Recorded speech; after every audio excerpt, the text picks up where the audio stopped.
Fala, seus lindos! Sejam bem-vindos a mais um episódio do podcast E aí, Lesser?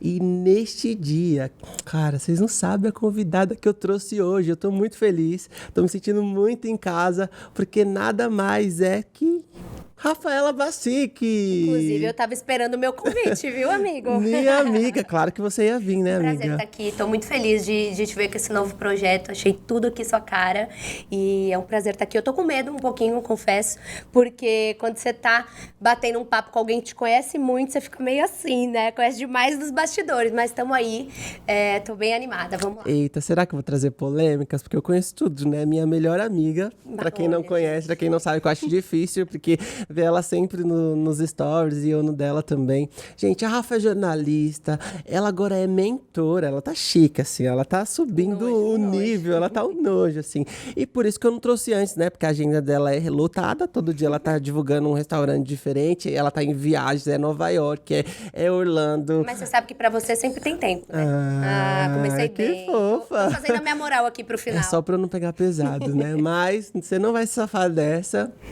Tô brincando.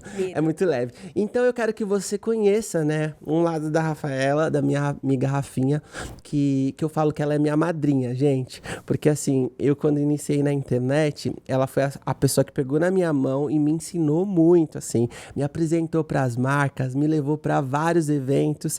Então, muito do que eu sou e do que eu sei hoje, eu devo a ela. Então, eu fico muito feliz de te ter aqui, assim, meu coração tá pulando de alegria. Eu também fico muito feliz de estar aqui e, por sinal, por te ver também crescendo dentro da sua carreira, que eu tive a oportunidade de ver desde o comecinho, né, como você falou. E é legal você falar isso porque é muito legal você ver alguém que você enxergou um potencial, que você pegou pela mão mesmo e trouxe pra junto com você, crescendo, evoluindo, persistindo. Então, tô muito orgulhosa de estar aqui e obrigada por suas palavras. Sim, e eu faço muito questão de sempre falar sobre isso, porque tem pessoa que é assim, você ajuda, você estende a mão e depois as pessoas viram as costas. Não que a gente tenha uma obrigação, mas isso eu acho que é gratidão, sabe? É você ser grato por quando você não sabia e a pessoa já tinha trilhado aquele caminho, ela já foi na sua frente, ela já sabia aonde ia chegar. Então eu sou muito grato, de verdade. Obrigada. Mas, né, já falei aqui, ó, senão eu vou ficar aqui elogiando. Aqui grandona, me achando. Amiga, então já que você tá grandona, vamos voltar lá pra sua infância, quando você ainda era pequenininha. Você sempre foi assim, desenvolta, desenrolada, ou teve alguma versão da Rafaela tímida? Acredita que não? Até... Eu acho que as pessoas vão ficar muito chocadas, né, de saber disso. Mas até mais ou menos ali, quando eu comecei... Eu sempre fui assim, quando eu conhecia a pessoa, quando eu me sentia num lugar seguro, aí sim, eu sempre fui assim. Essa sempre foi a minha essência, né? Mas eu era bem fechada, acredita? E até um pouco tímida. Eu sei que isso vai chocar muito as pessoas, porque hoje em dia, assim, eu não tenho nada de tímida, né? Eu brinco que eu deixei tudo pra minha irmã Isabela, da timidez. Mas quando eu era criança, eu era, assim, um pouco tímida. E isso mudou muito quando eu mudei. Eu estudei praticamente a minha vida toda numa escola. E aí, quando eu fui pro ensino médio, nem sei se ainda chama assim, né? Aqui entregando a idade, 30 a mais.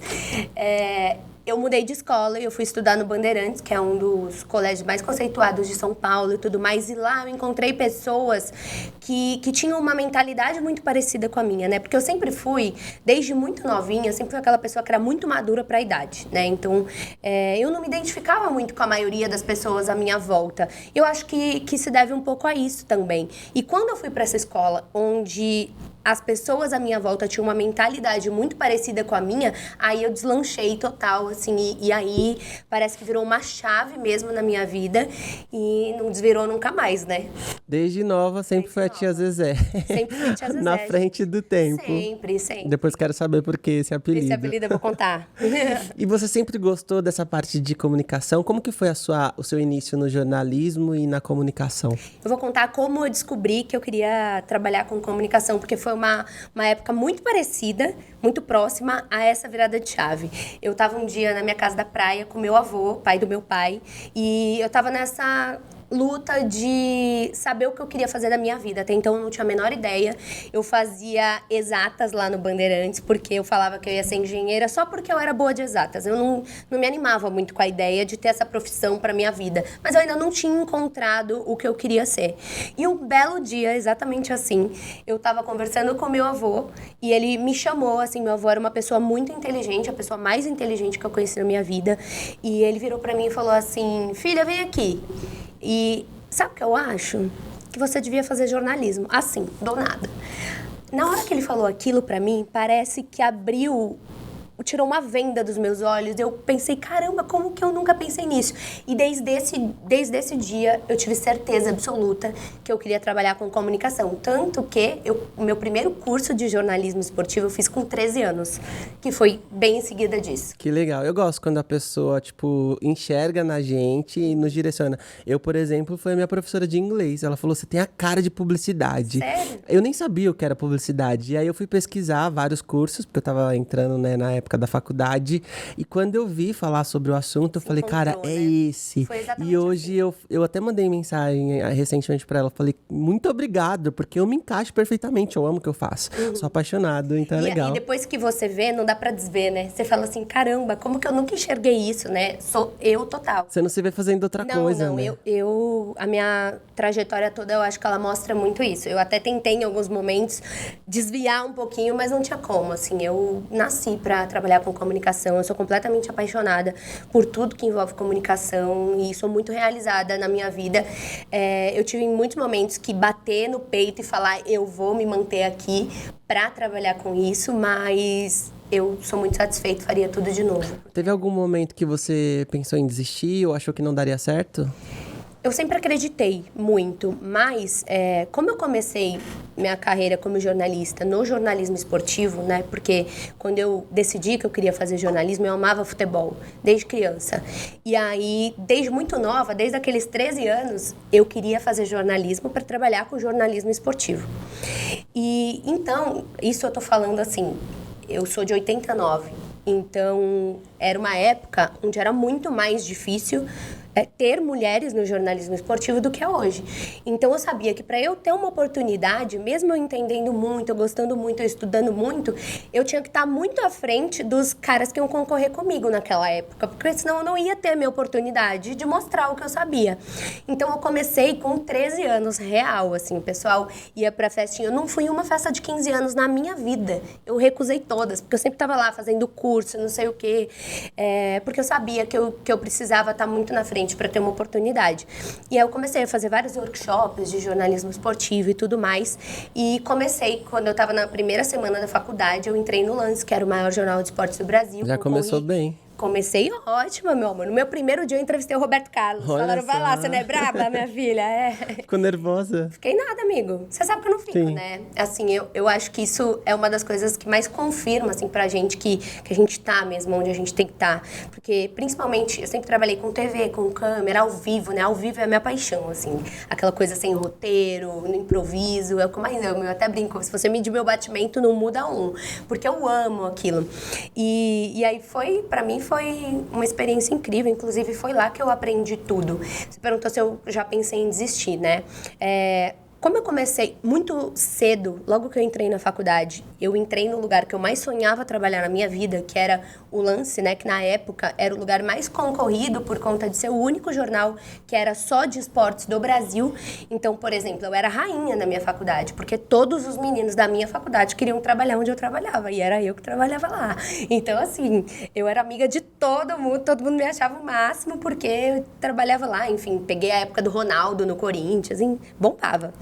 E aí, quando eu estava próxima de me formar, faltando um mês mais ou menos para me formar na faculdade, acabava o meu contrato com o Lance e eu estava muito exausta, porque eu ganhava muito mal, eu ganhava R$700 por mês, eu só tinha um domingo de folga por mês, eu só tinha horário para entrar, porque eu era estagiária, mas lá a gente fazia trabalho mesmo de... o estagiário lá não era só de servir cafezinho, não, era... na prática mesmo, tudo. O jornal era feito praticamente por estagiários e eu falo que eu não me arrependo, porque foi onde eu aprendi tudo. Porém, foi muito exaustante. Então, quando eu cheguei no final do meu contrato no Lance, eu estava muito exausta. Assim, a ponto de ficar doente, porque eu fazia faculdade ao mesmo tempo. E aí, foi quando eu dei uma pausa rápida, assim, na minha carreira, porque, ao mesmo tempo, meu pai sempre teve empresa, né? Meu pai construiu uma empresa do zero, que hoje é super bem sucedida, na verdade, é bem sucedida já há bastante tempo. Então, eu sou a filha mais velha, e eu sempre carreguei comigo aquela pressão de ser a pessoa que ia continuar a empresa do meu pai. E eu querer ir por outro caminho sempre foi um preço caro para mim, porque eu sempre tinha que lidar com aquela situação da desconfiança a todo tempo. Então, eu tinha que provar o tempo todo que eu conseguia, que ia dar certo. Então, eu tinha que ter o dobro de autoconfiança, porque qualquer coisinha que balançava era, se você quiser vir pra cá, e talvez sabe? A expectativa dele também era que você continuasse essa jornada, Sim, né, com dele. certeza era. Então, quando eu saí do Lance, eu cheguei aí pra empresa do meu pai. E eu fiquei lá até 2018. E levando as duas coisas ao mesmo tempo. Ela foi pra empresa do pai dela e montou um estúdio de gravação Dentro da da empresa do meu pai. Inclusive, eu fui, tem vídeos nossos lá atrás do YouTube. Então, eu ficava me dividindo entre essas duas coisas. Então, eu nunca pensei em parar. Mas durante um período da minha vida, até por conta da parte de retorno financeiro mesmo, eu fiquei conciliando as duas coisas. Então, essa foi a maneira que eu encontrei. Meu pai me dava muita liberdade de horário. Então, por exemplo, quando eu tinha um evento, uma gravação, alguma coisa, eu adiantava tudo que eu precisava fazer. Eu fazia licitações na empresa do meu pai. Nossa, totalmente nada diferente. A ver. E aí depois conseguia fazer, né, minhas coisas como influenciadora, porque eu comecei isso aí ao mesmo tempo. Mas desistir eu nunca pensei. Que bom. Você falou assim, né, que foi um desafio pelo fato de você ser mulher e tudo mais. Você acha que existe ainda hoje esse preconceito? As mulheres são menos valorizadas dentro do futebol e do jornalismo? Como você vê esse mercado? Eu acho que já melhorou muito, eu acho que já mudou bastante isso. Na época que eu trabalhei nesse setor ainda eram bem poucas mulheres, e as que tinham, a maioria não fazia o papel de repórter ali, de fato, era mais assim, apresentadora, ou ficava ao lado do apresentador, enfim. Mas eu acho que hoje já mudou bastante. A gente tem até que era uma das minhas amigas na época que eu trabalhava com jornalismo esportivo, a Ana Thaís Matos, ela participou até durante a Copa, das transmissões ao vivo, enfim, como uma das comentaristas. Então, eu acho que hoje já é bem diferente. Isso eu acho que nunca vai ser igual, né? Até porque o futebol ele ainda é muito predominantemente masculino, mas eu acho que hoje tem mulheres com bastante qualidade e que é muito mais normal de ver. Qualquer jogo que você vai assistir, você vê mulher bandeirinha, você vê repórter hoje tem de monte, então acho que já tá bem diferente. Que bom, né?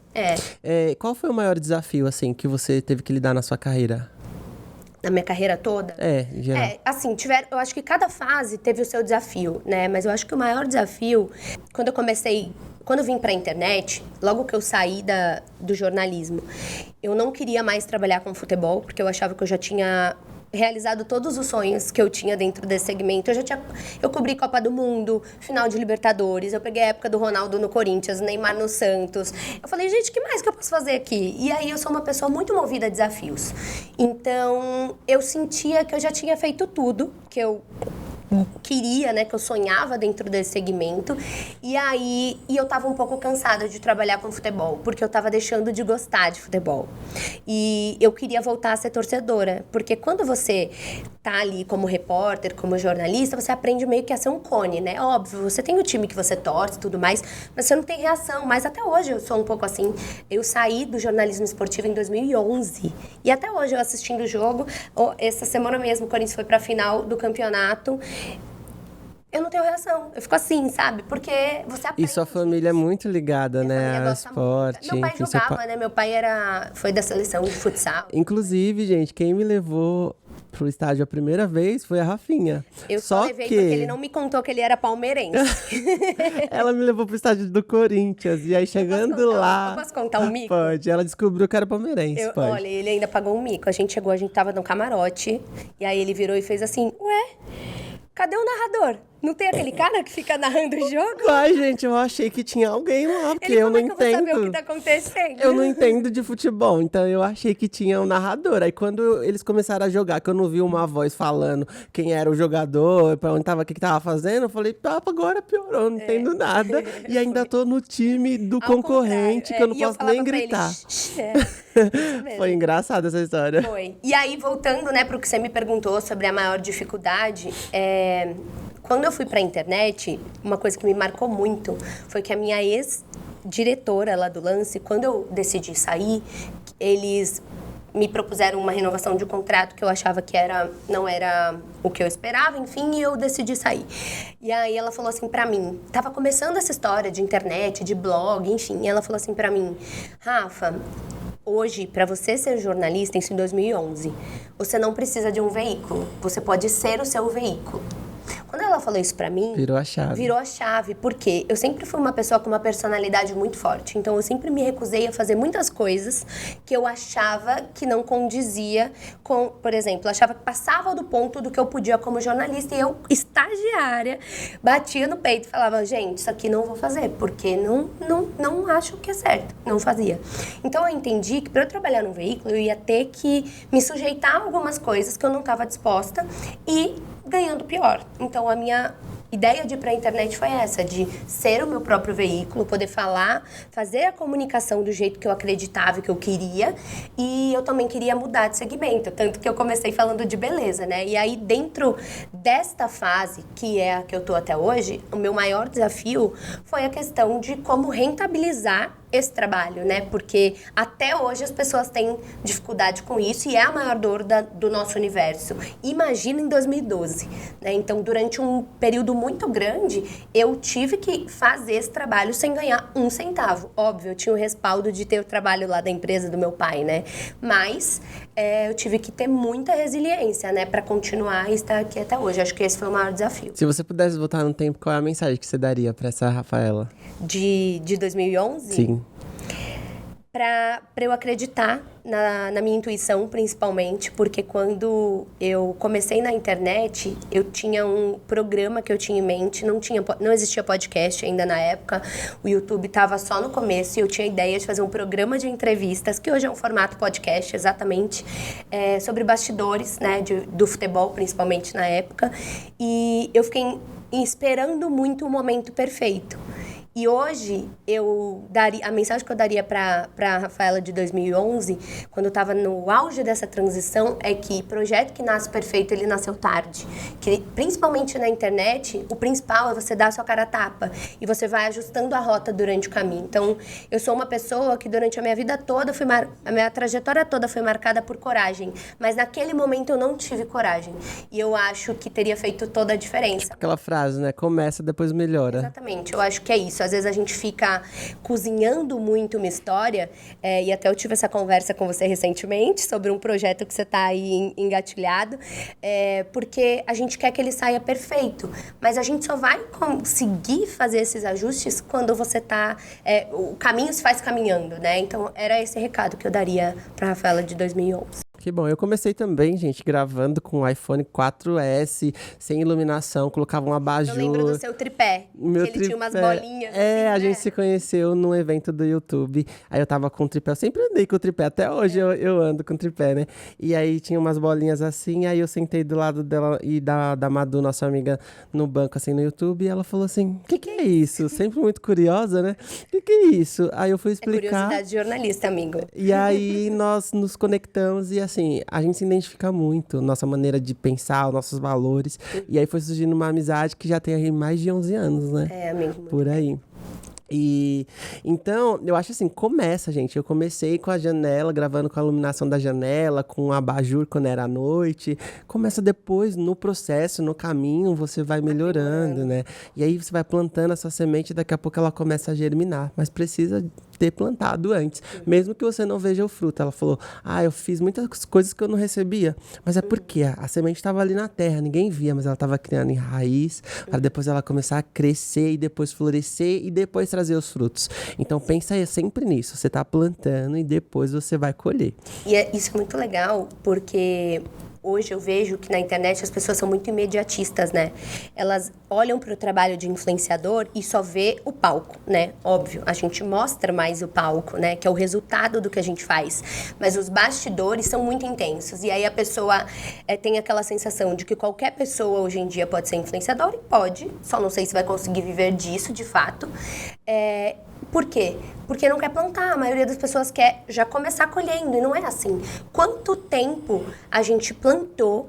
Meu pai, ele fala uma coisa pra mim, toda vez que acontece algo legal, a primeira pessoa que eu compartilho é com meu pai, e ele fala assim, esses dias ele falou assim pra mim, filha, você tá cavando faz tempo, já tá na hora de você achar o seu petróleo. E é muito isso, né? As pessoas querem só colher, né? Mas pra você colher, você tem que plantar. E a gente vem plantando isso há muito tempo, né? E isso é reflexo da reputação e da carreira que a gente tem hoje.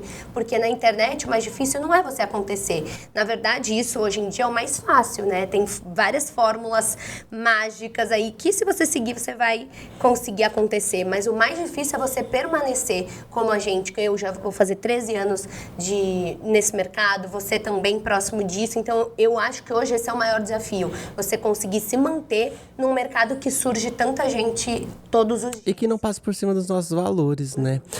Nós sabemos, por exemplo, que nessa internet tem muita gente que se aproxima da gente querendo benefícios. Como que você lida com isso, sabe? Com pessoas... Eu lido de maneira muito tranquila. Primeiro que assim, eu sou uma pessoa que eu tenho uma intuição muito forte, né? Então, geralmente, a gente consegue perceber, né? Porque muitas pessoas não disfarçam, né? Na internet acontece muito, é um nicho muito desunido, né? Então, as pessoas te olham muito como um número, como o que você pode agregar para ela. Então, ela tá olhando para você, mas ela não tá interessada em se conectar com você de verdade. Ela tá pensando que benefício ela pode tirar dessa conexão. E eu acho que isso fica muito evidente. Agora, muitas vezes a gente se engana também, né? De fazer muito por algumas pessoas e, no fim, acabar decepcionando, enfim. E eu lido de uma forma muito tranquila com isso, porque hoje, né, com 35 anos, com a maturidade que eu tenho, essa é a minha essência. Você me conhece, você até falou aqui no começo do programa, e eu sou muito assim. Eu sempre quero levar pessoas ao topo comigo. Eu não penso nunca em chegar lá sozinha. Então, quando eu tenho pessoas à minha volta que eu acredito que têm os mesmos valores que eu, que merecem, que estão ali na luta, eu sempre quero levar comigo. E muitas vezes, durante o caminho, a gente percebe que algumas dessas pessoas não mereciam isso. Mas a maneira que eu lido me mostrou que não merece, não tem problema. Agora eu vou ajudar outra pessoa, porque ajudar é a minha essência. Se você não sabe como receber, aí é com você. Eu falo muito que a nossa conta é individual, né? Sim. Então, o que você faz pro outro tá na sua conta. Como o outro recebe, tá na dele. Então, é amor ao próximo. Não deu valor? Próximo. Tchau, bora. Sei lá, anda. Pena que na minha vida amorosa eu não sou muito assim, mas só que na vida profissional eu sou. Já falaremos sobre isso. Não é necessário.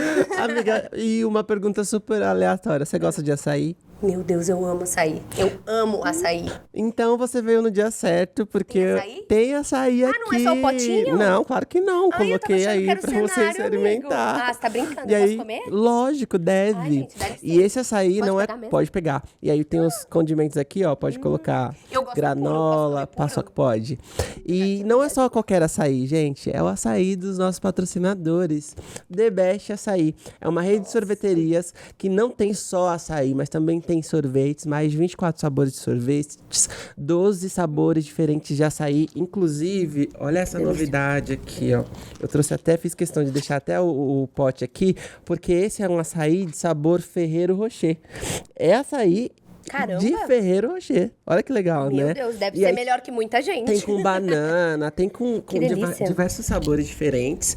E eles também têm linha de energético, milkshake. Gente, assim, ó, a sorveteria é toda instagramável, é linda. Tá passando até no vídeo ali, ó. Eu vou toda semana com a Ellie. Eu preciso conhecer, inclusive. Eu vou te levar. Me leve. Prometo que eu vou te levar. Gente, o açaí é muito bom. Muito bom, né? Eu sou chata com açaí, porque eu gosto de açaí puro. Eu não coloco nada. Então, assim, o açaí tem que ser bom, senão eu percebo. E esse aqui é maravilhoso. Muito bom. Talvez eu esteja com o dente roxo, mas assim, Ah, releva. Então, você procura o açaí mais próximo, The Best Açaí mais próximo da sua casa. A minha queridinha é lá do Jardim Maia, Camargo Novo, mas sempre tem uma pertinho aí de você. Gostou? Amei, eu queria comer tudo. Mas eu vou colocar aqui, eu posso comer no final, né? Pode É comer. meu mesmo, né? É seu, tem energético, tem tudo aí pra Meu você. Deus, tudo que eu amo. Amiga, hoje como que você definiria o seu conteúdo, a sua criação de conteúdo? Que estilo?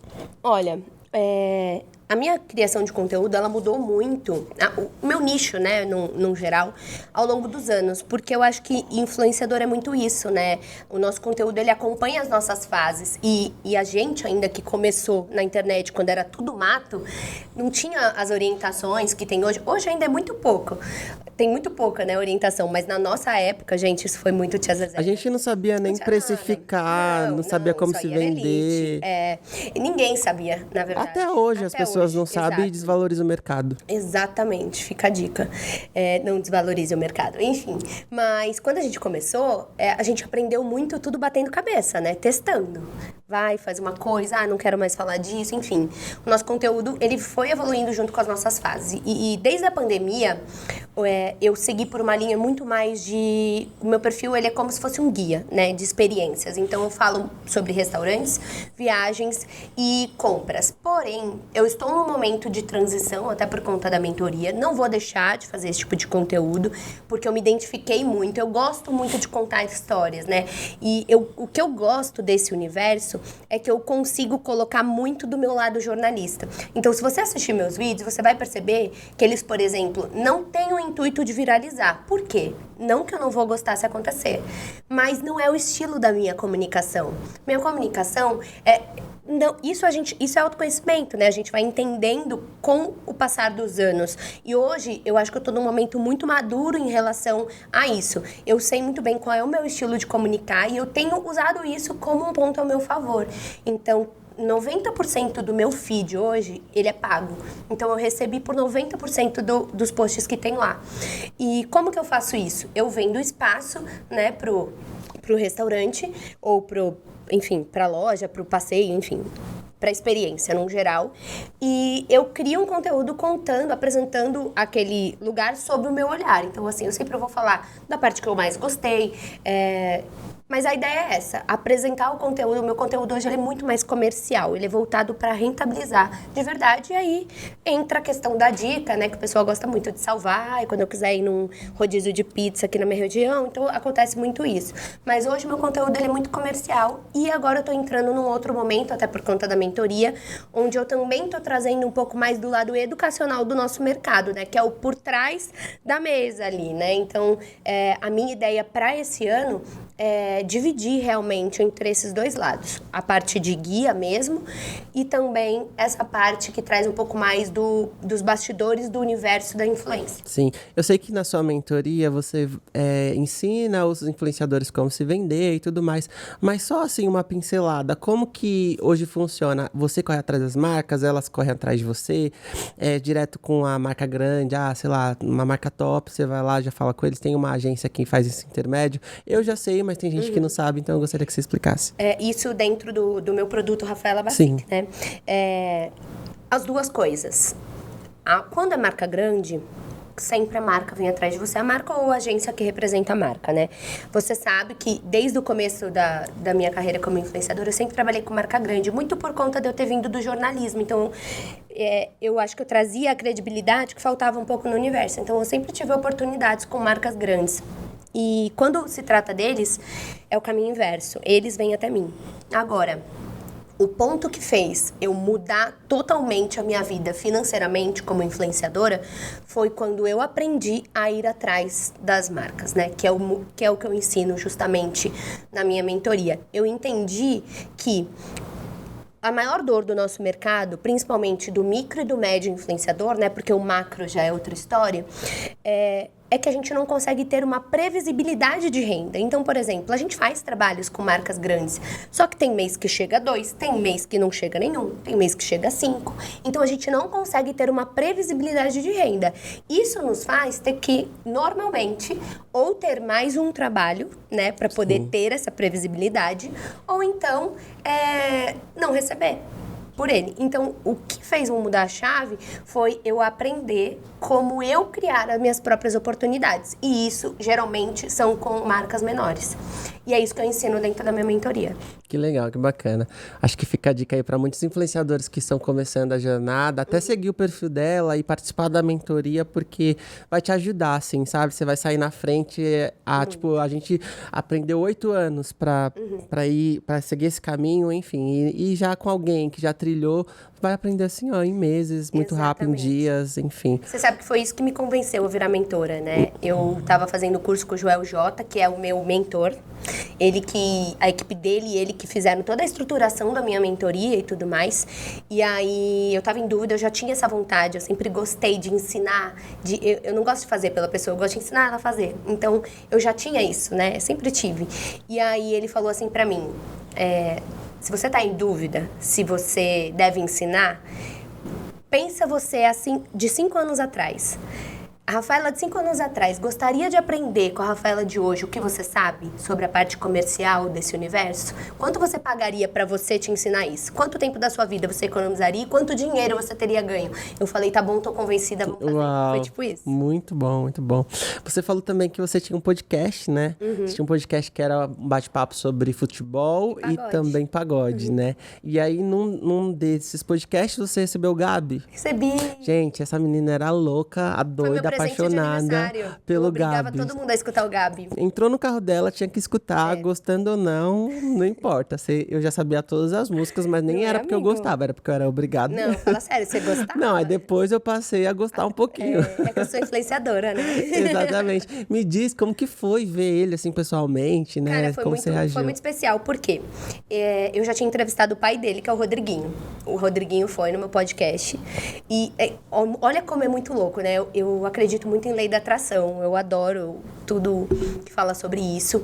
E no primeiro episódio do meu podcast, que foi só eu e os 2 meninos, né, meu primo, o Ramon e o Adriano, que eram os comentaristas do meu podcast. A gente fazia nós 3 e um convidado sempre. No primeiro dia foi só nós 3. E foi um bate-bola, assim, bem descontraído pra eu apresentar os meninos, até porque o podcast era no meu canal do YouTube. E aí a gente perguntou, assim, pros 3. Quem é o seu convidado dos sonhos? Se você puder sonhar muito grande, assim, quem é a pessoa que você gostaria que viesse aqui? E eu falei, o Gabi e o Rodriguinho. Exatamente 1 ano depois. Isso foi em julho de 2021. Em julho de 2022, estava sentada do meu lado o Gabi. Ah, você lançou pro universo, tá vendo? Ele te trouxe. Foi. E foi uma história muito louca. Vou até contar, acho que eu nunca contei isso. Eu já tinha convidado o Gabi e nunca dava certo. Ele até já tinha me respondido e tudo, o Rodriguinho já tinha ido. E a gente tinha uma dinâmica lá, que sempre o convidado tinha que indicar alguém no final pra ir no podcast. E o Rodriguinho, por livre e espontânea pressão minha, indicou o Gabi. E falou, ainda brincou, vem com o papai, alguma coisa assim. E aí, só que isso foi quase 1 ano antes. E nunca dava certo, beleza, eu já tinha desencanado. Nunca mais tinha convidado, nem nada, até porque não queria ser chata. Na semana do meu aniversário de 2022, que foi o meu primeiro aniversário sem minha mãe, que eu tinha perdido minha mãe em fevereiro de 2022, ele, o Gabi, mandou uma mensagem para a assessora do Rodriguinho, que me conhece, e falou, Carol, marca com a Rafa que eu quero ir no podcast dela. Do nada. Na semana, foi o episódio da semana do meu aniversário, eu até brinquei. Eu falei, eu enchi tanto minha mãe falando que eu queria entrevistar o Gabi, porque minha mãe chegou a acompanhar o primeiro ano do meu podcast. E eu chegava em casa da gravação e eu falava, ela, e aí, como é que foi? Minha mãe era a minha maior fã, né? E aí eu falava, não era o Gabi. Eu brincava, falava, não era o Gabi ainda, mas não sei o quê. E aí rolou. E foi muito legal, foi muito especial, assim. Só que agora eu vou entrar numa pergunta mais polêmica, assim. Eu sinto que antes de você entrevistar o Gabi, existe uma paixão maior. A partir do momento que você entrevistou, eu entrava no carro e já não era mais Gabi. Era Lennon. Isso mudou porque, de alguma forma, você se decepcionou em algum sentido ou só, sei lá, a fase? Ele é incrível, mas lembra que eu falei que eu gosto de desafios? E é muito engraçado porque eu não sou uma pessoa, apesar de eu ser fã de algumas pessoas, eu sou zero tiete, né? Como postura, assim. Eu tenho uma postura muito tranquila, até porque, assim, querendo ou não, eu sempre trabalhei em meios que tinha muitas pessoas famosas, enfim, eu tinha que ver o Ronaldo na minha frente todo dia, eu não podia tirar uma foto com ele. Inclusive, eu tenho esse trauma até hoje. Então, eu aprendi a ter essa postura, né? Então, eu posso ser super fã da pessoa, minha postura vai ser posturada e calma. E aí, lembra que eu falei que eu sou movida por desafios? Quase todos os ídolos que eu tive na minha vida viraram, de certa forma, se não amigos, colegas.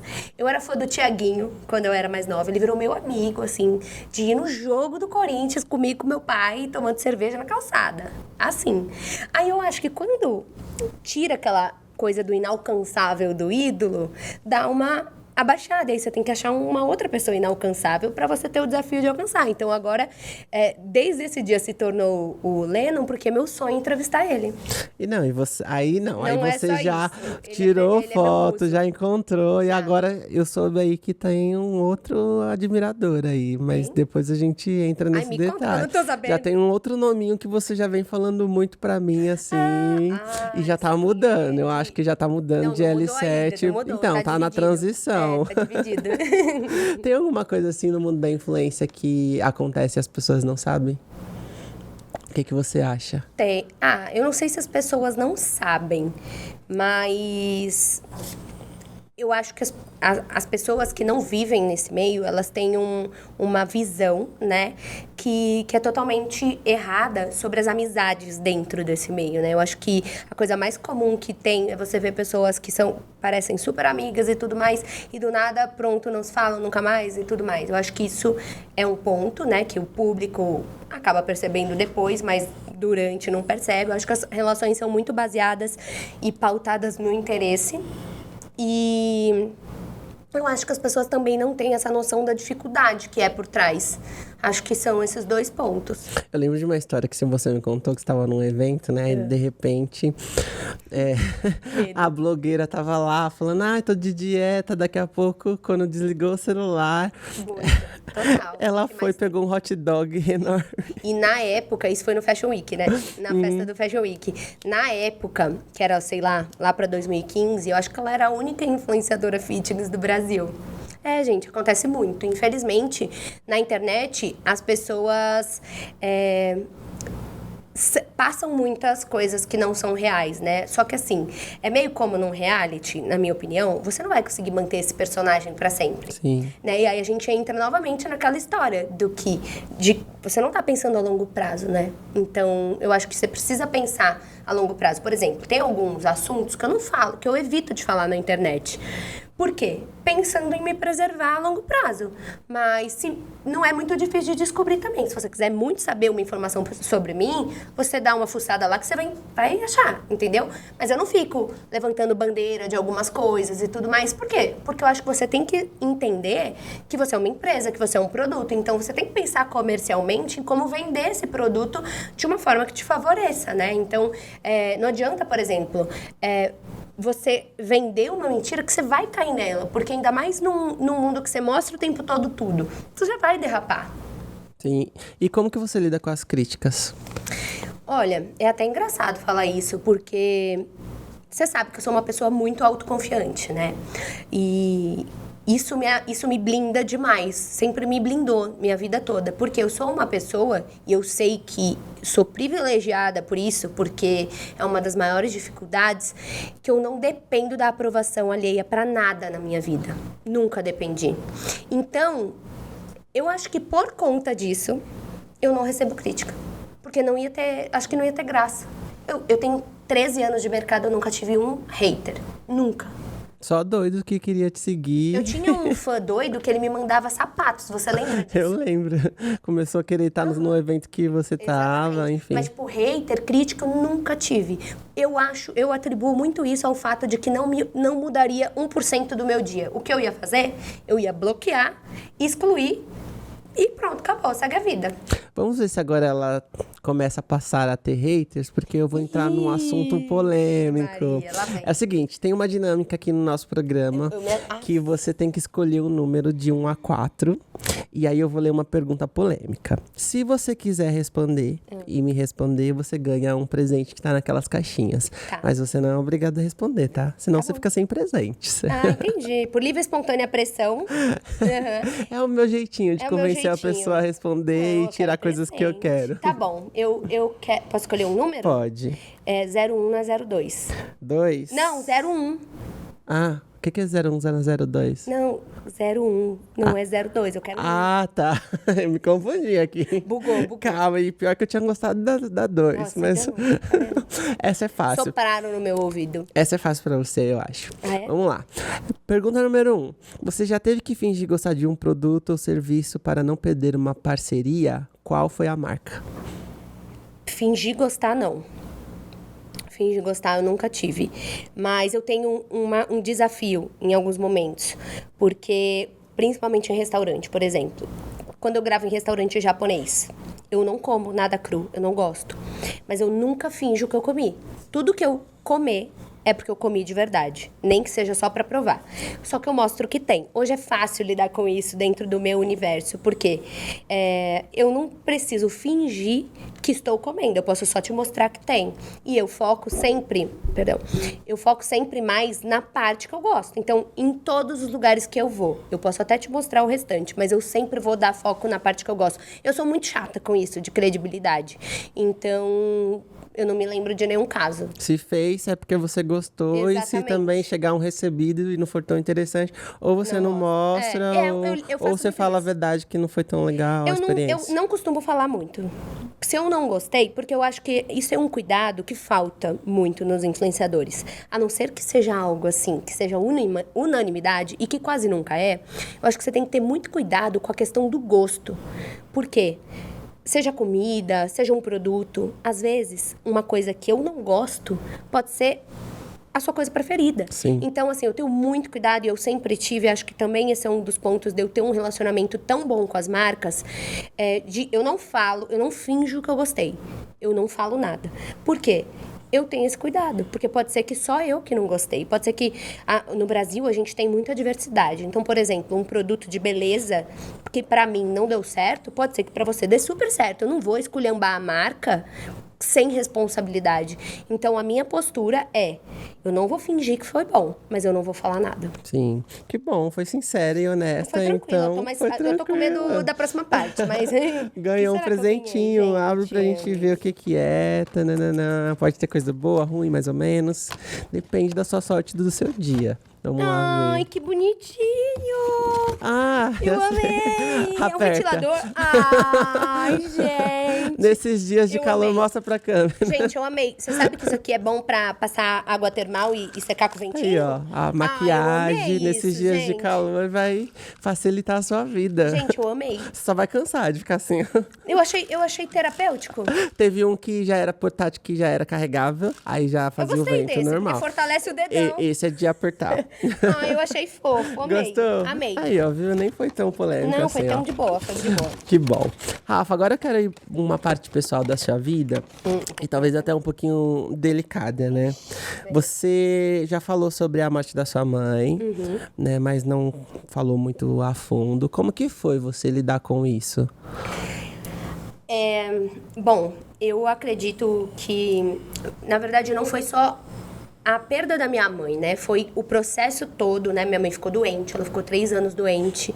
E basicamente ao mesmo tempo da pandemia, né? Um ano antes ela descobriu que estava doente, enfim. E eu sempre... Primeiro que assim, minha mãe era minha melhor amiga, né? Você acompanha muito de perto. Então, assim, eu sempre fui uma pessoa muito família. Então, minha prioridade sempre foi minha família.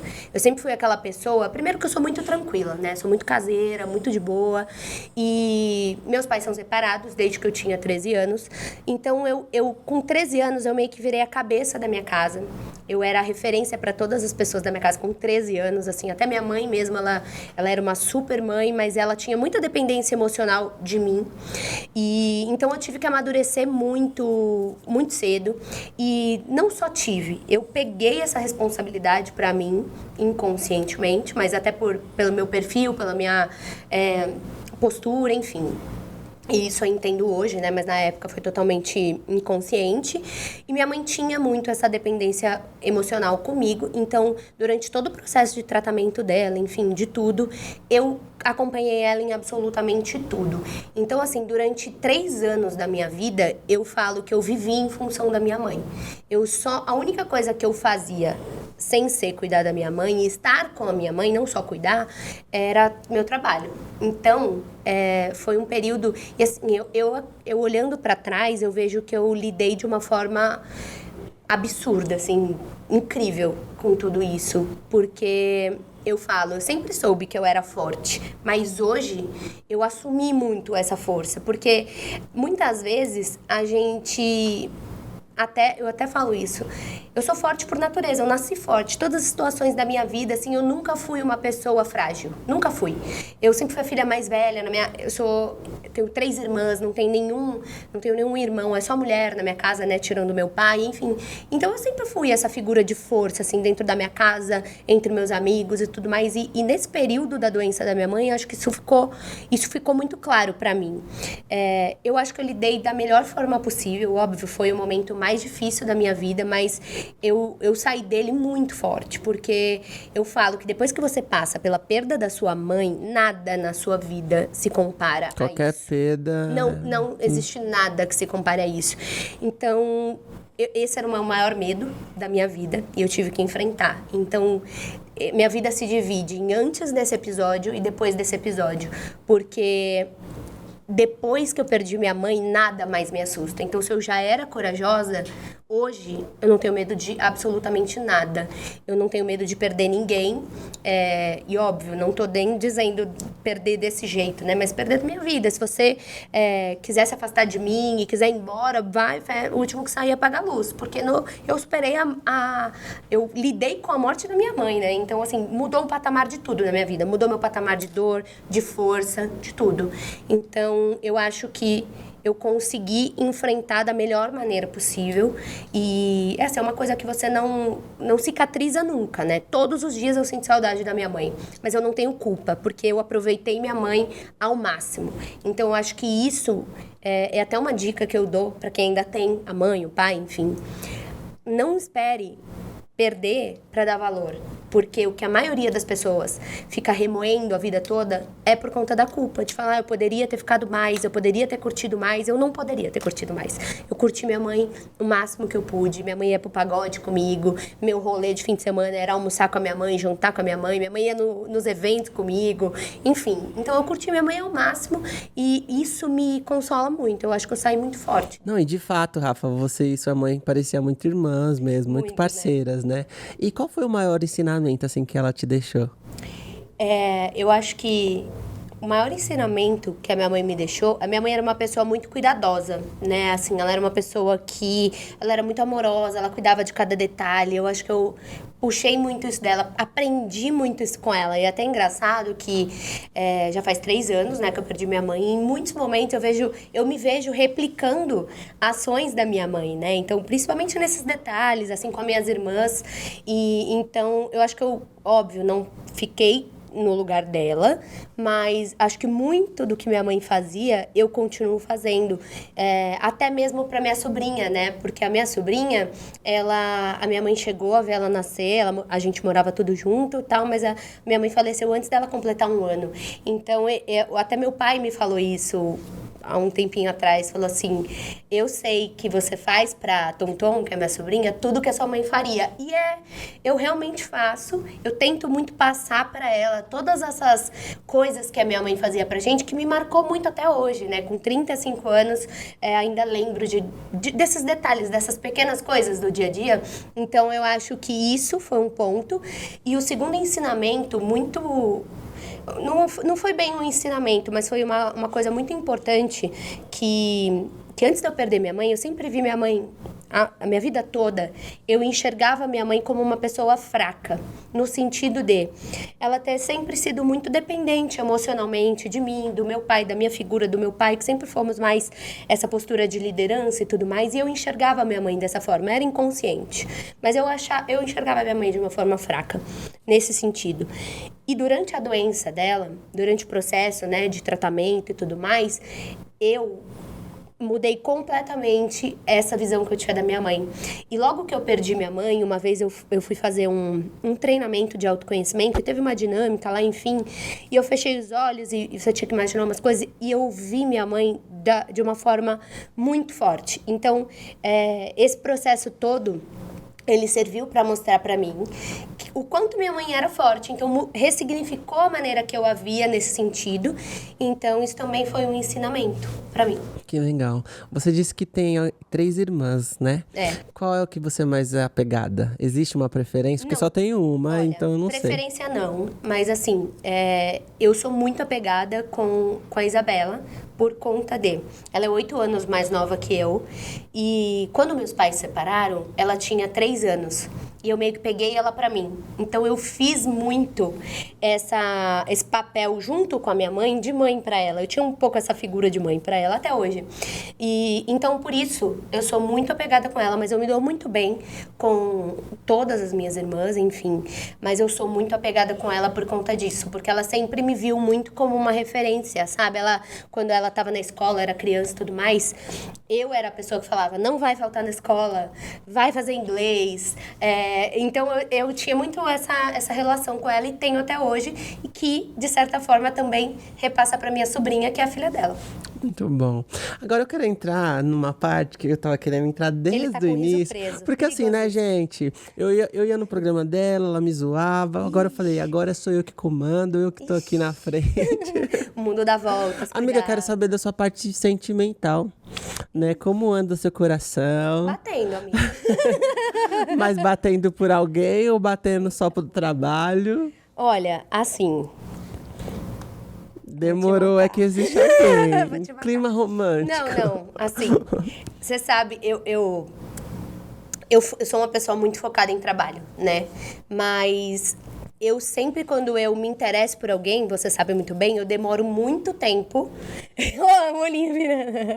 Eu não sou uma pessoa tipo a fila anda e a catraca gira, entendeu? Não sou. E eu sou alguém que eu fico muito tempo sozinha, tranquilamente, né? Então, eu demoro pra desapegar totalmente. Eu não fico grudenta, mas sentimentalmente eu demoro pra desapegar e pra virar a página. Então, assim, eu estou num processo de desapego, de tentando desapegar. Gente, a catraca dela, ela falou, filha, anda, a catraca gira, a dela emperra. Mas emperra ao ponto que eu tenho vontade de chutar e falar, vira, meu Deus, pelo amor de Deus. Muito emperrada, assim. E quando daí ela vira. Aí o próximo pauzinho que fica, ele emperra de novo. Emperra de novo, eu falo, meu Deus. Não pegou bem essa frase, mas você entendeu. Você entendeu, né, gente? Vocês entenderam. Mas é meio que isso aí mesmo. E aí eu falo, amiga, bora, vamos... Não, gente, eu sou, assim, se eu pudesse mudar uma coisa em mim pra facilitar a minha vida, com certeza seria ser menos teimosa, porque eu cismo com uma coisa e tem que ser aquela coisa. Eu não aceito não como resposta, né? E eu insisto mais tempo do que eu devo nas situações, eu entendo. Mas seria ser mais desapegada. E assim, minha vida seria muito mais fácil. Como eu sei que existem pessoas que podem assistir e eu não tenho a oportunidade de falar, então eu vou falar agora. Você que tá me assistindo e que sabe de toda a história, todo o rolê dos sentimentos da minha amiga, valoriza, porque ela é uma pessoa incrível. E quem se relacionar com ela ganha na loteria, tá? Então, assim, é difícil ela se apegar em alguém. Se ela se apegou é porque ela viu o valor em você e ela não tá preocupada com sua classe econômica, com a sua idade, com sua condição financeira, com nada. Ela viu o valor no seu caráter. Então, se eu fosse você, eu valorizava, porque senão você perdeu e a minha vontade é dela falar assim, ó, próximo e eu arrumar vários, mas ela não aceita. Até porque toda vez, é uma coisa muito repetitiva. Desabafei. É uma situação, nossa, ele mandou assim, foi na testa, né? Vocês entenderam? É uma situação muito repetitiva até na minha vida e até às vezes me questiono por que eu passo novamente por uma situação parecida, porque eu acredito que se a gente tá repetindo um padrão é porque a gente não aprendeu o que a gente precisava aprender com aquilo. Que eu acho que nada acontece na nossa vida por acaso. E uma coisa que se repete sempre na minha vida é que depois que eu vou embora, a pessoa vem me encher o saco, né? Então, né, E depois... aí não supera mais, né? Não vou deixar assim entrar. mesmo. Não vai deixar, né, amigo? Desabafei, queria falar. Por isso que ele tava com o risinho preso, ele tava escondendo o jogo, ele tinha aqui, ó, tava tudo na ponta da língua. Amiga, a gente sabe, né, a internet também já viu a sua transformação, que você fez uma cirurgia bariátrica e teve... Quantos quilos você perdeu? Eu cheguei a perder 44. Como que foi, assim, esse processo de transformação? Era por conta das críticas ou era por conta de um incômodo pessoal? Ou não, nem era por isso, a questão de saúde? Na verdade, pra ser muito sincera, como eu falei, eu nunca recebi crítica. Na verdade, ninguém nunca... Pra você ter uma ideia, no dia que eu fiz a minha cirurgia, eu estava com 107 quilos. Porque eu tinha um problema no meu metabolismo. Você sabe, eu vivia de dieta, eu sempre comi pouco. Eu fazia exercício, não muito, mas fazia. Enfim, eu não tinha uma vida para ter o peso que eu estava. Mas eu tinha uma falha no meu metabolismo desde criança, em que, para eu emagrecer 1 quilo, eu tinha que fazer um esforço que uma pessoa com metabolismo normal faz para perder 10. Eu já cheguei a engordar 10 quilos fazendo dieta. Mas assim, até quando eu estava muito acima do meu peso, não dava para perceber que era tudo isso, porque eu tenho um formato de corpo que ele fica mais distribuído, mas eu cheguei a 107 quilos. No dia da minha cirurgia, eu estava com 107 quilos. E... mesmo eu estando nessa situação, nunca ninguém nem sequer me chamou de gorda na minha vida. Nada. E eu acho que é muito por isso, porque eu nunca fui alguém que dependi da aprovação dos outros. Quando eu decidi fazer essa cirurgia, foi primeiro porque eu estava cansada. Eu não tinha uma vida saudável, porque eu vivia de dieta, meu metabolismo estava completamente louco, porque era todas as dietas que você pode imaginar, e assim, já não surtia mais efeito, enfim, porque eu realmente tinha uma falha. E quando eu soube que existia essa cirurgia que eu fiz, que é uma cirurgia metabólica, apesar de ser um tipo de bariátrica, ela age diretamente no funcionamento do seu metabolismo, eu quis fazer para resolver o meu problema da raiz, porque desde criança eu sempre passei por isso. Então eu fiz por mim. Eu fiz por mim, não fiz pelos outros, até por isso eu compartilhei minha experiência na internet na época. Agora em abril faz 7 anos já que eu operei. E assim, resolveu o meu problema totalmente. Foi meu processo de adaptação foi desde o dia seguinte que eu operei, super tranquilo, porque a vida que eu levava, hoje eu tenho uma vida completamente normal. A diferença é que o meu corpo responde aos estímulos que eu dou.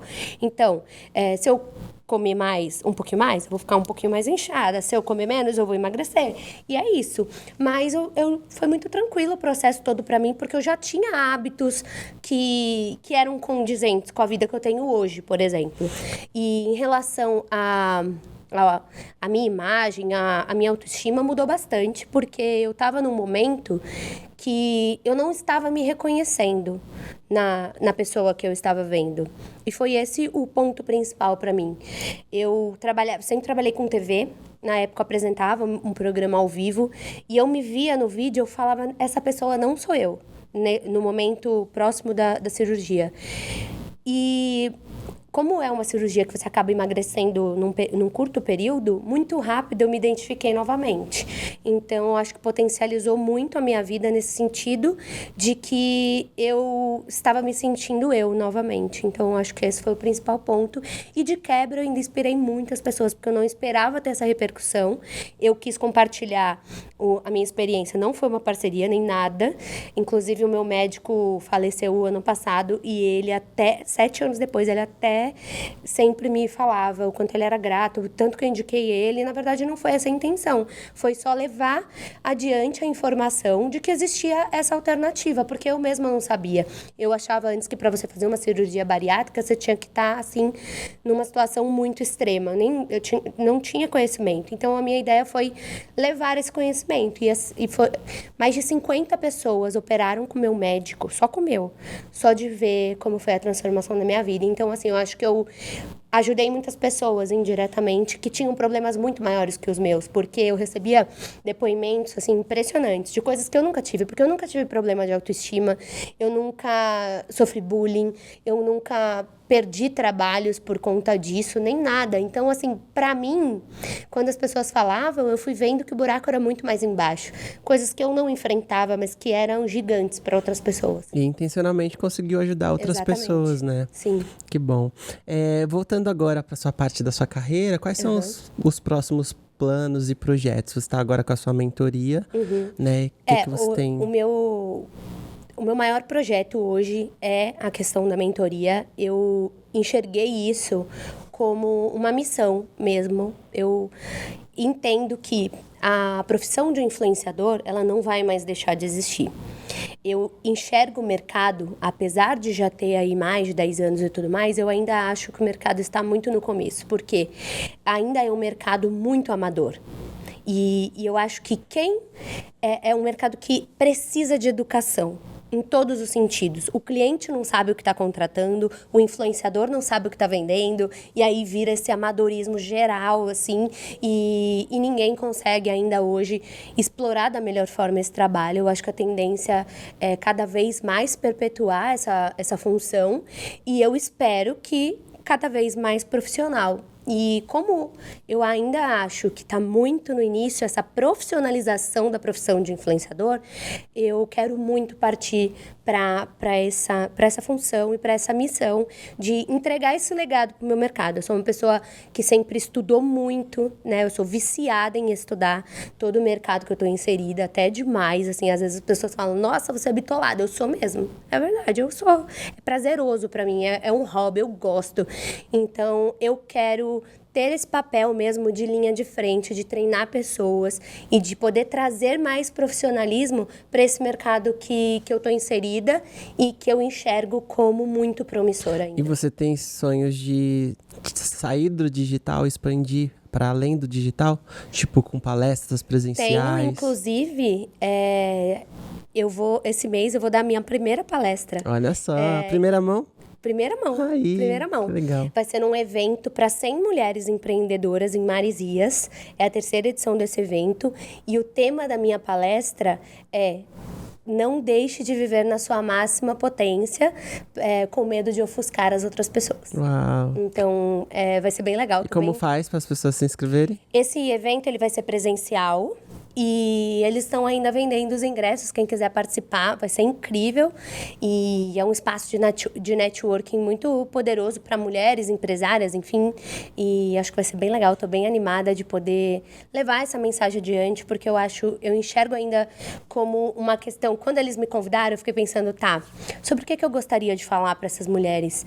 E uma coisa que eu enfrento muito e que eu sinto muito no meu dia a dia, eu acho que deve ser algo para elas também, que a gente escuta muito, né? Por exemplo, mulher muito forte assusta os homens, ou você não sabe, você tem que ser mais dependente e tudo mais. E tudo bem, eu não acho um problema você ser assim. O problema é quando você não é assim e você se torna assim, ferindo algo que você é só para corresponder às expectativas dos outros. E eu entendo que a mulher, quando ela está nessa posição de empresária, de linha de frente, ela deve sofrer com isso, né? De não saber como dosar. Será que eu devo ser um pouquinho menos para não... Sabe? E como eu sinto muito isso na minha pele, eu quero levar essa mensagem pra Como você se vê, ou onde você se vê daqui 5 anos? Onde eu me vejo? Eu me vejo com a maior comunidade de influenciadores diferenciados do Brasil. Me vejo liderando a maior comunidade de influenciadores profissionais e diferenciados do Brasil.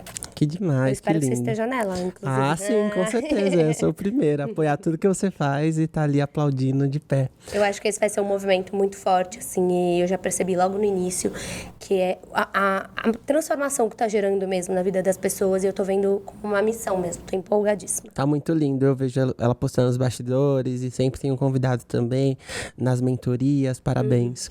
Amiga, a gente tá entrando agora pro final, pro último bloco, mas antes tem uma brincadeirinha, lobo ou ovelha. Tem algumas imagens na tela, tá aliviada, né? E aí eu fiz algumas plaquinhas, deixa eu te explicar a historinha da ovelha. A minha essa tela aí. A minha comunidade, a gente brinca que nós temos um emoji. E o emoji é a ovelha. Por quê? Eu busquei muito essa referência bíblica, onde Jesus ele é o bom pastor, e aí a parábola diz que ele tinha 99 ovelhas, e de repente uma se perde. Mas ao invés dele falar assim, eu não vou atrás daquela que se perdeu porque eu tenho 99 comigo. Ele fala assim, não, eu vou atrás daquela porque aquela também é importante, ela também é especial. E ele não tá preocupado por que ela se perdeu, o que aconteceu, se ela tava suja, se ela fez algo errado. Ele simplesmente vai, pega ela nos ombros e traz de volta pro rebanho. Então, eu também tô criando uma mentoria e eu coloquei no nosso emoji da minha comunidade, dos meus seguidores, a ovelhinha. Por isso que no cenário também tem a ovelhinha. Eu falo que é meu Moisés ali. E tudo que é de ovelha eu gosto. Tem os adesivos, os chaveirinhos, enfim. Então, a ovelha é uma figura boa, tá? De alguém que tá ali, faz parte de um rebanho, alguém bem legal. E tem o lobo, que você sabe que existe o lobo em pele de cordeiro, né? Que vem ali pra tirar a ovelha do aprisco, fazer mal com ela, vem pra manipular a situação, né? Tem um que fala que até as pessoas se vestem de sapatinho de lã, né? O lobo, enfim. Então o lobo é algo ruim. E a ovelha, algo bom. Mas ruim mesmo? É, de uma pessoa que você não se agrada muito, tá? Não se agrada muito, ficou bom. Isso. Okay. Você não vai muito com o posicionamento, com as ideias. Não, às vezes, não é só o caráter, mas de valores mesmo. Não se identifica, né? Isso, não se identifica. E aí eu coloquei algumas fotos na tela. E você vai dizer se essa pessoa... Na ordem? Eu tô me ajeitando, vocês não estão entendendo. Na ordem. Aí você vai dizer se essas pessoas é lobo ou ovelha, tá? Ok. Joel J. Ovelhíssima, gente. Ele hoje é a minha figura maior, assim, de referência, principalmente porque ele representa muitos valores que eu acredito. Então, assim, foi a pessoa que foi muito disruptiva na minha carreira e que me fez enxergar essa minha missão, esse novo momento. E, assim, não tem nem o que dizer. Tem algo a mais que a ovelha? A ovelha já é fofinha. O Gabi. Ovelhíssima, gente. Amo o Gabi. Sempre gostei, né? Sempre fui fã dele, mas ele foi de uma generosidade incrível comigo. Admiro muito a posição dele ali como pai, como marido. Então, hoje eu acompanho ele de uma forma um pouco mais próxima. A gente até interage às vezes. Eu já cheguei a trocar contatos com ele. Ele queria levar as filhas dele no Parque da Mônica. Eu passei o contato para ele. Enfim, hoje a gente tem uma troca, assim, às vezes. Mas eu adoro ele. Acho ele incrível. E foi muito generoso comigo. Marcou muito a minha vida. Certo. Você viu que eu tô com a ovelha aqui, ó. Aí, ó. Ovelha! É Lennon, o L7? É isso com a L7, me espera. Não, tô brincando. Ai, gente, ovelhíssima, feliz. Mas ovelha diferente dos iguais. Eu brinco, né? Eu sou super fã, eu escuto muito ele. Mas o que eu mais sou fã dele, eu brinco que ele é a minha versão masculina. Porque eu nunca vi uma pessoa com um posicionamento, com gostos e com uma mentalidade tão parecida que a minha. Então ele, eu acho que hoje é a figura no meio artístico que eu me sinto mais representada. E eu ainda vou entrevistar ele. Porque se eu conseguir falar, porque quando eu encontrei com ele no camarim, eu fiquei muda. Você consegue imaginar eu muda? É isso que eu ia te dizer. Aconteceu, amigo. Fiquei. Flávia Pavanelli. Olha, assim, não que eu tenha uma opinião muito formada sobre ela, mas não é alguém que eu me identifico muito. Então, eu vou dar um lobo por conta disso. Assim, não é alguém que eu acompanho muito, então não tenho algo muito bom nem algo muito ruim pra falar. Mas não é alguém que eu me identifico, então lobo. Sim. Maíra Cardi. Lobo, pelo mesmo. Eu não concordo. Eu adoro o marido dela. Sou fã do marido dela. Eu vi que você tem foto com ele. Inclusive, recentemente, eu fui convidada para ir no escritório do Thiago Nigro. Foi incrível, eu admiro muito ele. Até acho bonita a relação deles ali. Mas não é alguém que eu me identifico com a maneira que ela leva, por exemplo, a exposição da carreira dela. Então, não é como eu faria com a minha se eu estivesse na posição dela. Então, por isso, lobo. Não me identifico. E agora, seu próximo crush? Ai, gente, eu não sei nem dizer o nome. Memphis Depay. Isso daí. Não é meu crush. Não é. Mas é bonitinho. Eu gosto, acho bonitinho. Mas, enfim, eu vou gostar mais se ele fizer um gol na final do Paulistão. Então, mas atualmente no time do Corinthians é o meu ídolo, então ovelha. Então ovelha. Não, e não só isso, tá? Ele tem um posicionamento fora de campo que é muito legal. Ele tem vários projetos sociais, ele fez aniversário recentemente. Deixa eu contar esse babado pra você, baixar a ovelha. Ele fez aniversário recentemente, comemorou num castelo, convidou todos os funcionários do Corinthians, do porteiro à faxineira, pagou roupa social para todo mundo, para que todo mundo se sentisse igual lá. E sabe qual foi a lembrancinha para as mulheres da festa? Qual? Uma bolsa da Chanel. Eita! Amigo, na minha época não tinha Meu essas Deus. coisas. Na minha época do futebol, quando tinha aniversários, eu não ganhava nada. Ai, não vamos subir esse nível, porque senão meu aniversário tá Poxa. próximo. O que eu vou dar de lembrança? Amigo, bolsa da Chanel de lembrancinha. Mas eu quero subiu chegar, muito né, esse nesse sarrafo. patamar que eu tenha condições de dar, né? Eu A bolsa da Chanel. Que bom. Mas ele é uma pessoa fora de campo, que tem um posicionamento que eu gosto bastante, acho diferenciado. Gente, ela tava louca pra encontrar ele no Camarote Brahma que Eu nós fomos achei que a gente ia recentemente. encontrar. Eu fiz o namorado dele decorar qual era a cara dele. Mas ele foi no final de Não, tudo? Você viu ele lá? Não foi não, ficou só... treinando. Ela falou assim, eu sinto que ele vai Eu vir. queria muito tirar uma foto com ele. Poxa, vai ficar pra Sim. próxima. Aí, peguei leve? Pegou, foi bom, adorei, foi muita gente boa aqui. Foi tranquilo, né? Foi bem tranquilo. E pessoas Tava que as com medo, pessoas gente. conhecem, porque assim, teria não até uns adianta. nomes que eu poderia colocar, mas pra que dar Você palco? conhece todos os lobos da minha vida, Exatamente, né, pra amigo? que dar palco pra essas pessoas? Eu concordo, não vamos não. Não merece o arroba. Sim, deixa uma mensagem pra quem quer viver de influência e quer entrar aí nesse meio digital. Bom, a maior principal mensagem que eu deixo para quem quer viver de influência, quem quer entrar para esse meio, ou quem já está, enfim, é que você pense a longo prazo na sua carreira, né? Você entenda que você é um produto, que você não tá ali só pelo biscoito. Então, se você quer ver isso como uma profissão, você vai ter que lidar com profissionalismo, porque você vai colher o que você vai plantar. Não dá para você plantar maçã e colher banana. Então, assim, pense numa carreira a longo prazo, construa uma reputação e sempre pense na sua credibilidade em primeiro. Por quê? Credibilidade é algo que você constrói durante anos, mas você perde em segundos. E a gente vê muito isso na internet, né? Pessoas enormes caindo por conta de não ter cuidado da sua credibilidade, né? Fazendo qualquer coisa só pelo like, enfim, ou só por dinheiro, muitas vezes. Então, sempre quando você tiver que tomar uma decisão, pense a longo prazo, se você quiser ver isso como uma carreira. Porque o mais difícil na internet não é você acontecer, é você permanecer. E eu acho que a única maneira de você jogar o jogo do longo prazo nesse mercado é com credibilidade. Uau, falou tudo, né, gente? Quem é boa só fala. Quem sabe faz ao vivo. E, amiga, eu quero te agradecer, tá? Foi um prazer ter você aqui do meu lado. Nossa, me passou um filme, em vários momentos, gente, juntos, nossa trajetória, eu no seu programa. Verdade. Lá na empresa do seu pai, que tinha seu estúdio, no seu escritório, enfim, passou assim, ó, nossa vida inteira. Então, eu tô muito feliz de ter feito esse programa com você. Desejo ainda mais sucesso. Sempre vou estar lá na plateia, no primeiro banco, te aplaudindo. Obrigada. E é isso, muito obrigado. Como as pessoas podem te achar? @Rafaela Bacic com PH, com F é falsificado. Não tem isso. falsificado, é só pra vocês não esquecerem mesmo. Muito obrigado. Amigo, tá? parabéns por esse projeto. Eu tô muito feliz de te ver. Aqui é sua cara. Você é um comunicador nato, então que você possa bater papos muito relevantes por aqui, que isso seja mais um degrau de sucesso na sua carreira. E você perguntou como eu me via daqui a 5 anos, né? E eu quero te falar como eu te vejo daqui a 5 anos, porque eu vou além, eu sou diferente dos iguais.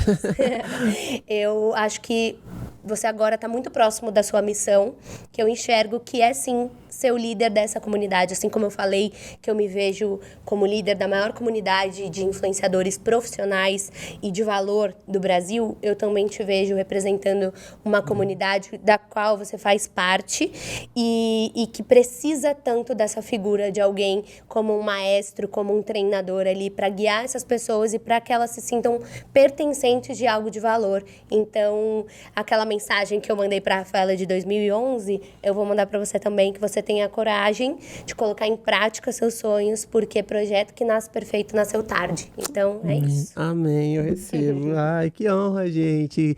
Acabar o programa assim é maravilhoso, né? Então é isso, gente. Se vocês também querem um podcast, fazer o podcast, aqui na Ideale tem um estúdio onde você pode fazer a locação com equipamentos maravilhosos. Aqui tudo é instagramável, tudo é muito lindo, uma equipe excelente. Quero até agradecer também o pessoal da equipe que fica até mais tarde. Meu Deus, eu fico tão preocupado, falando, meu Deus, já passou do horário, será quanto deu? Porque eu me preocupo com eles também, mas eles sempre são muito prestativos. Então, você que quer alugar um estúdio, entra aí no site Ideale Treinamentos e olha tudo que a gente faz cursos também, gravações, treinamentos online, enfim, eu indico e você já viu como que a qualidade é boa, né? Então é isso, me segue também nas minhas redes sociais, @IagoLesser, pra quem não só assiste as coisas e não segue, que se inscreve no canal, porque tem sempre um episódio toda semana, e eu espero você no próximo programa. Um grande beijo e até o próximo programa. Tchau! Tchau!